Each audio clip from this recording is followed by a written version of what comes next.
شکر خداوند متعال. من الحمدلله رب العالمین، همونطوری که عرض کردم، من خودم را از افاضل علمای عصر غیبت میدانم، از بهترین الحمدلله در علم، در تحقیق، در دانایی. من مطالبی را استخراج کردم، من مطالبی را کشف کردم در اصول دین، در فروع دین که احدی از علما با آن نرسیدن. شکر خدا. کسانی بر من اعتراض کردند که شما را مراجع تایید نمی‌کنند. من گفتم من احتیاجی به تایید مراجع ندارم. شکر خداوند متعال، چون به خاطر اینکه من خودم را از خیلی از علمای عصر غیبت الحمدلله رب العالمین از اونها خودم را کمتر نمی‌بینم و همشان و همپایه خیلی بزرگان اونها شکر خداوند متعال می‌بینم. اینجا تپای برنامه‌های من مراجع تقلید میشن و گوش میکنن. مراجع تقلید خودشان میشن برنامه‌های ما را نگاه میکنن. مراجع تقلید خیلی کمه که تلویزیون نگاه بکنه. مراجع تقلید حتی در نجف اشرف اونا تلویزیون اصلا نگاه نمیکنن، اما این برنامه‌های ما را میشن گوش میکنن. مراجع تقلید. و شما اگر ببینید بله این سخنرانی هایی که من میکنم، این حرفایی که من میزنم اینجا حالا و استنباطاتی که من دارم، شما برید اونجا در کلام مراجع پیدا بکنید مثل نظیریان. اون وقت بله اون وقت بگید که بله من در حد نیستم.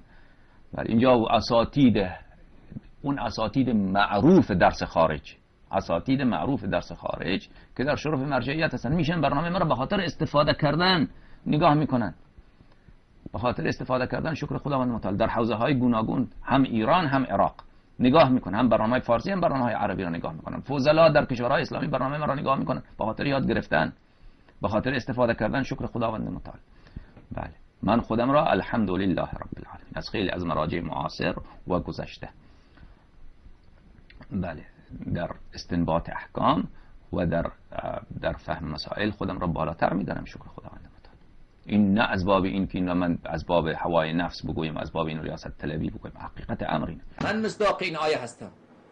من خودم را مصداق این آیه، این روایت مبارکه میدانم که من مصداق همون کسی هستم که روایت احکام میکنم از اهل بیت علیهم الصلاه و السلام. من خودم عارف به حلال و حرام میدانم و من خودم را خیلی از علمای تاریخ اسلام افضل میدانم. اینو براتون بدانم. اینو برای من نگید که فلانی مرجع فلانی آیت الله العظمی.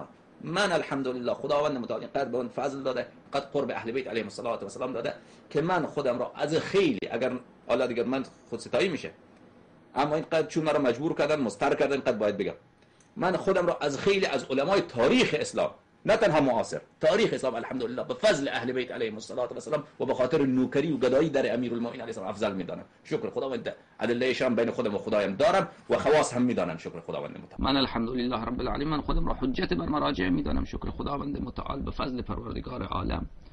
و اون مراجع که این سبیل را تایید نکنه خللی در خود اونها هست.